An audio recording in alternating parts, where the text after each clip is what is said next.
The game never stops, and neither do we. Welcome to the Morning Espresso on the SDH Network, brought to you as always by Oglethorpe University, Atlanta's premier undergraduate learning experience and soccer powerhouse.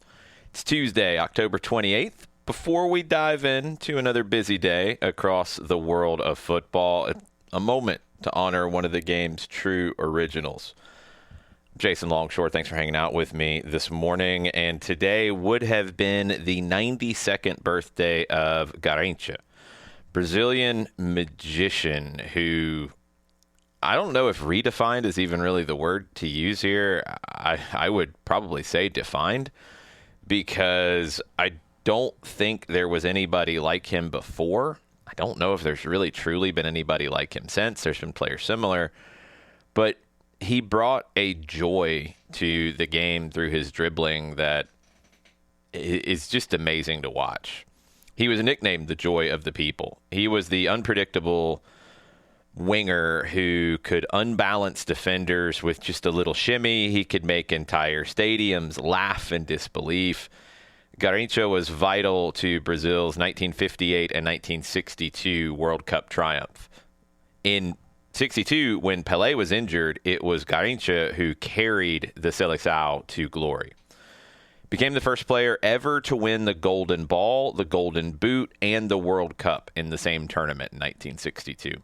Here's a stat that still feels mythical. Brazil never lost a match when Garrincha and Pelé played together. So if you got a few minutes today, go watch some old footage. There's plenty of stuff on YouTube. His story is sad off the field, but on the field, he brought so much joy to this game that we love so much. Go watch some of this old footage, the bent knees, the sudden stops, just joyful in everything that he did as a player. This was an era before you had like the rehearsed kinds of step overs and moves, and an era before you had analytics and spreadsheets. You just had a guy like Garrincha who just played. Happy birthday to one of football's purest spirits. All right, from Samba to shootouts, MLS Playoffs. You got some more drama last night. Seattle, hell is real, lived up to its billing. Kevin Danke, the Togolese forward who had 15 goals in the regular season, he scored in the 78th minute to give Cincy a 1-0 win over their rivals, Columbus. It wasn't pretty, but it felt like a playoff game. It was gritty. It was physical. It was decided by that one single moment. In Minnesota, you didn't get that moment. It was about the nerves, and this is not a shock if you've watched the Minnesota United play this season. 90 minutes without a goal. Dane St. Clair came up huge in penalties. He saved Alex Roldan. He watched Christian Roldan hit the crossbar. Danny Leyva hit the post at the end. Julian Gressel had one saved, had one off the post. Minnesota won the shootout 3-2. It was maybe not the greatest of shootouts, but it was dramatic, that's for sure. The Loons take game one in the best of three, and now they go to Seattle and try to put the series away. It's a huge result for Eric Ramsey's Loons. Dane St. Clair is one of the best goalkeepers in the league. He definitely gets under your skin. Does what he needs to do as a goalkeeper. Look, we've seen Dibu Martinez do this. Dane St. Clair's got some of that in him. I do think Minnesota is going to have to figure out a way to be more with the ball. I think they are going to get limited at some point by somebody who is going to say, you know what? It's a playoff game. We're not going to lose to a team that doesn't want the ball. Here, have it. What are you going to do? I do think they're going to have that test at some point. We'll see if they can handle it. Tonight, the attention shifts to Los Angeles. LAFC host Austin FC in Game 1. Ryan Hollingshead spoke to the media. He was full of praise for Son Heung-min, calling him, quote, the kind of guy you just want to be around, unquote. 9 goals in 10 appearances since arriving from Tottenham Hotspur. His impact has been instant. Austin, they're going to need a spark from Owen Wolff, who found form late in the season with 7 goals in his last 15 matches. If they're going to pull an upset, Owen Wolff, his composure is going to be key. If LAFC does what you expect, it's probably going to be Sonny, who has a huge role in it. Let's stay in MLS. The managerial carousel spins on. 2 more teams have hopped on board. The New York Red Bulls, they dismissed Sandro Schwartz just a year after an MLS Cup appearance. They did finish 10th in the East. They missed the playoffs for the first time in 15 years. An MLS record streak snapped. You also have a front office shakeup. Julian de Guzman moves up to the head of sport as Jochen Schneider returns to Europe. Out west, Colorado parted ways with Chris Armas. He nearly got them into the postseason. They were in the middle of the second half on decision day. 5 points in their last 7 games, though, doomed the run to get there. The late LAFC equalizer in the final minute sealed their fate. It also sealed the decision of moving on from Chris Armas. Look, I know there was a lot of talk about Armas and our friends at the Burgundy Wave and Matt Pollard and things that were said in the post-game press conference that night. Please make sure that if you saw that, and I hope that you saw it and people aren't still raging about something they didn't see. I hope that you watch it, and then I hope that you read Chris Armas's apology, and I hope that you read Matt Pollard's article about that apology before firing off takes, especially after somebody's lost his job. I've always been a fan of Chris Armas. I really have, and I feel like he's pretty consistently been treated unfairly. I think maybe one of the reasons that I have been a fan and have rooted for him is what I thought was extremely unfair treatment from the English media when he was brought in as an assistant at Manchester United. Absolutely, Chris Armas, as a former U.S. men's national team player, as a coach who has worked around the world, he absolutely deserved that opportunity to be on that staff. And it was ridiculous, the comments that were made when he wasn't. It was very anti-American soccer comments being made, and that upset me. I think Chris Armas is a good person. I think he's a good coach. I think in the moment after the game against LAFC, he was raw and upset, and not at Matt Pollard, but just upset, and that's where it ended up getting directed. And that was not fair, and he apologized for it. I'm rooting for Chris Armas. I really am. I hope that he finds a good spot in what's next for him. I do think he can be a good coach. I think he did a good job with Colorado. I don't think they had enough talent for the majority of his time there. Now, they have spent some money as of late, which is great. What can they be down the line? Their next managerial appointment is going to be really, really interesting. But I think Chris Armas, there's a place for him in this league, either as a head coach in the right situation or as an assistant or getting involved with U.S. soccer.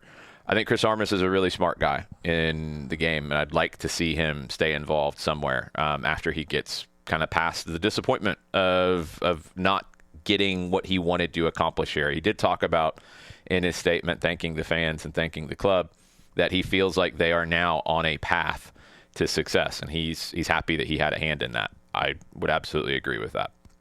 It's another winter coming up. It's another wave of coaching changes. Bunch of big names waiting for calls. Bunch of clubs looking. LAFC is going to be one that will be looking after their season ends with Steve Cherundolo. Here in Atlanta, the search continues as well, and there's a lot of conversation about that search now popping up in the media. You've had reports in The Athletic, in ESPN, in the Atlanta Journal-Constitution. Tata Martino's name has been in all of those reports, either as a candidate or a front runner or the top choice, depending on who you're talking to and the language that's being used. All of them would tend to say that and tend to agree that talks are advancing. There's been talk in the ESPN article from Jeff Carlisle about the sides beginning to outline contract terms, but this is not just purely the club with one candidate in Tata Martino. Giovanni Savarese was mentioned as a very clear top candidate by Jeff Carlisle and ESPN. That had not been reported anywhere else previously. Giovanni Savarese, if you remember, brought Portland here in MLS Cup in 2018. He won titles with the New York Cosmos, took Portland to another MLS Cup. It's going to be interesting as to what happens. There are other candidates as well that have not been named. I think one of the articles, I believe Carlisle and ESPN, had interviews happening today in Atlanta. Ownership will be involved in those interviews, and it seems like they want to move very quickly here, and there's enough different possibilities for that to happen. So totally intrigued. Chris Henderson's going to speak to the media tomorrow. I'm sure he is not going to talk about specific candidates. I don't think there will be any further news to talk about for him by tomorrow, but who knows? I mean, that's the nature of this stuff. It can go fast. But we'll be covering that, as you know. John Nelson will be on SDH AM tomorrow morning starting at 9:05. Madison Cruz and I will be at the presser. We will give you our thoughts after the presser with John on SDH AM probably around 10:30, just depending on the timing of everything. So a lot of things starting to bubble up here in Atlanta. It could be Tata Martino with a return and a reunion. It could be Giovanni Savarese. It could be somebody that nobody is talking about yet. Will be fascinating. It's going to be a busy offseason here in Atlanta and around the league. I'll be talking more about it tonight on Atlanta Soccer tonight as well. That's at 10 o'clock on 92.9 The Game and the Odyssey app. All right. Next, let's go to Glasgow. Let's go to Celtic. They're in turmoil, and we talked about it on Soccer Over There last night. Brendan Rodgers is out. It is ugly. Major shareholder Dermot Desmond accused him of, quote, creating a toxic atmosphere and being, quote, self-serving. Oof, okay. Club legend Martin O'Neill steps in on an interim basis with former legendary player Shaun Maloney. O'Neill says it's just a stopgap. He was shocked when he got the call. He had literally been on either TV or radio earlier in the day saying that Hearts are going to win the league. Maybe not the best option when you have somebody go say that. I don't know. I'm just saying. They do want a younger long-term option. They've drawn up a short list that has a couple of really interesting names on it. One of them, somebody they know well, and Ange Postecoglou, who's a fan favorite at Celtic, recently sacked by Nottingham Forest in a job that he should not have taken, and they should not have hired him because they didn't set him up for success. The other name is Kieran McKenna from Ipswich Town. Young mastermind. He's guided the club from League One to the Premier League. Really impressive manager. Started very young after a career on the field, was derailed by injuries. Money could make it tough to get McKenna. He's under contract through 2028. But I do like that ambition, and I talked about it last night on Soccer Over There, and Jarrett Smith chimed in quite a bit as he knows Celtic better than any of us. The lack of ambition at times from Celtic has been maybe my biggest frustration with it, because the league is going to be them or Rangers, and more often than not, it's going to be Celtic. There should be an ambition to be competitive in Europe. I'm not asking them to win trophies in Europe every single time. That's not realistic, but they can be much more competitive than they have been. And I would rather see them go for it as they did under Postecoglou. Now, look, you've got some Celtic legends speaking out on podcasts right now saying that he was too wide open and they lost big in Europe and that was it. I don't think that's necessarily fair. I think yes, Ange is going to be wide open, and yes, you're going to have some big results go against him against better teams. That will happen for sure. But I think he also had that ambition to take them to the next level, and I don't think he got the full backing of the club to do that. They don't need to spend crazy money because, look, they don't have to win Scotland, to win the Scottish Premiership. But there should be an expectation that they spend a little bit more in the right ways. I think it's a very interesting job because it's a very unique job. There's not many in the world like it, and it takes the right kind of person. McKenna would be a fascinating hire if you go get him. I've been really impressed with his rise. I love Ange, and I think he could be great there again. And I think it's a really good spot for him in terms of a landing spot to rebuild his career and rebuild his reputation. I just wonder how the politics of Celtic are going to factor into all of this. It's going to be a watch. It's going to be a soap opera, that's for sure. All right, let's bounce around the world. We'll go to Argentina. Boca Juniors, they climbed to third in their group in the Clausura. 3-1 win over Barracas Central, fueled by a brace by Milton Jimenez. And the other news out of Argentina that I loved today, 45-year-old Pepe Sand. Played for Lanús till he was 40. Striker, scored goals everywhere. He has made another comeback. He is a coach for one of Lanús's academy teams, but he is playing for Club Argentino de Belvige in the amateur championship. He just can't get away. Pepe Sand is great. I've always loved his game, and big, tall, lanky dude, and he just scores goals. Juventus, they're closing in on Luciano Spalletti to replace Igor Tudor. Reports are saying that they'll meet today with Spalletti, and we'll see if he takes it.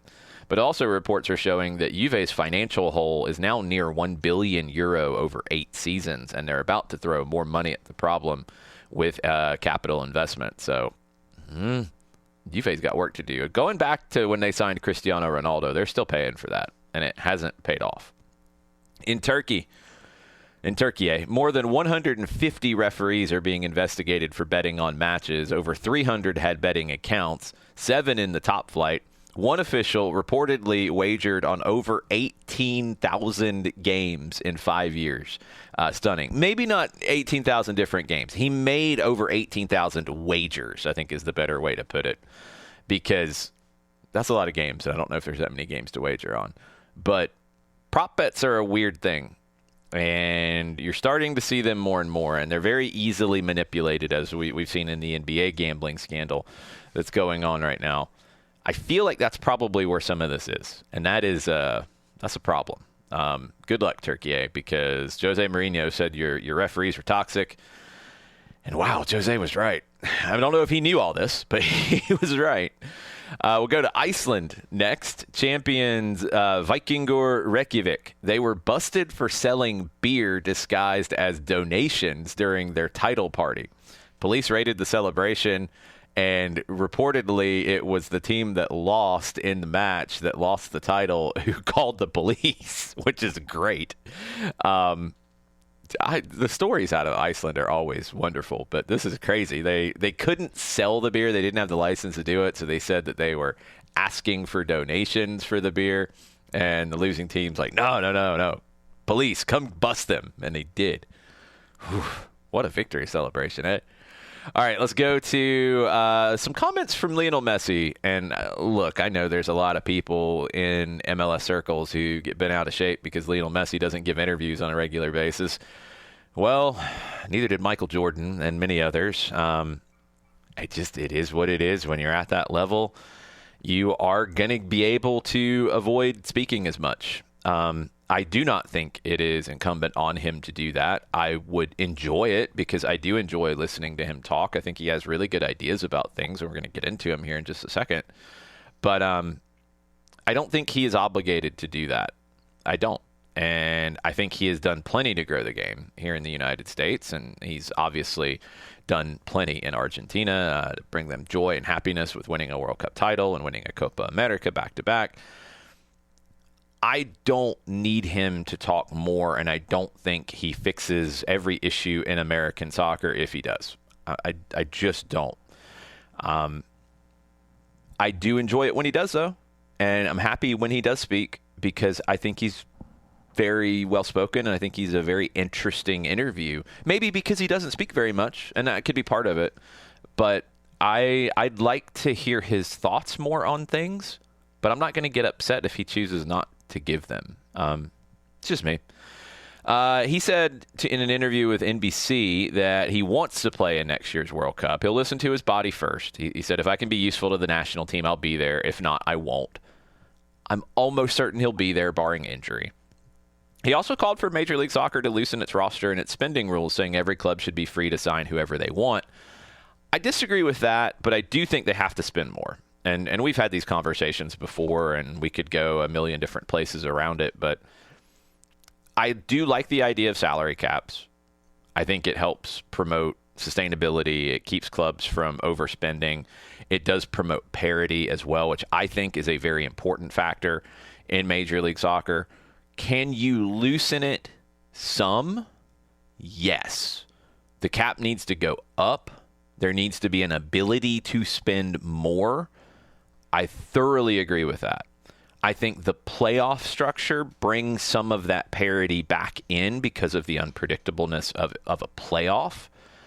So to me, I'm leaning into that as my equalizer. I do think that big clubs should be allowed to spend more if they so choose.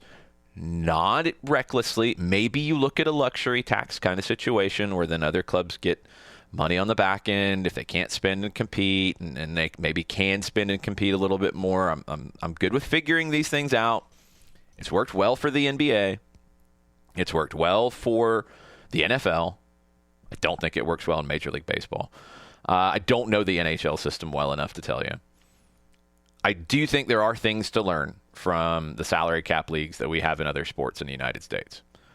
But I thoroughly agree with loosening the spending rules and allowing more to be spent. I think it is a necessary step for Major League Soccer where it is today. Also, talking about World Cup for next year, FIFA opened the next ticket phase for 2026. Another 1 million tickets available through October 31st. Early access for fans in the U.S., Canada, and Mexico.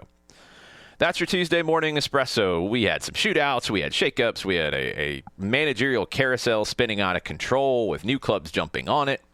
Just a wild one. Join me tonight for Atlanta Soccer tonight on 92.9 The Game, 10 o'clock. You can listen on the radio, of course, on 92.9 FM. You can also listen as a podcast after the fact on Off the Woodwork. You can listen on the Odyssey app, both live and on demand.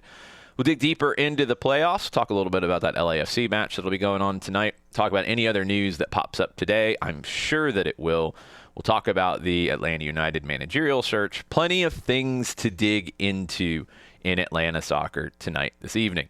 I'm Jason Longshore. Thank you for starting your morning with us on the SDH Network. The game never stops. Neither do we, and we always strive to be around the corner from everywhere.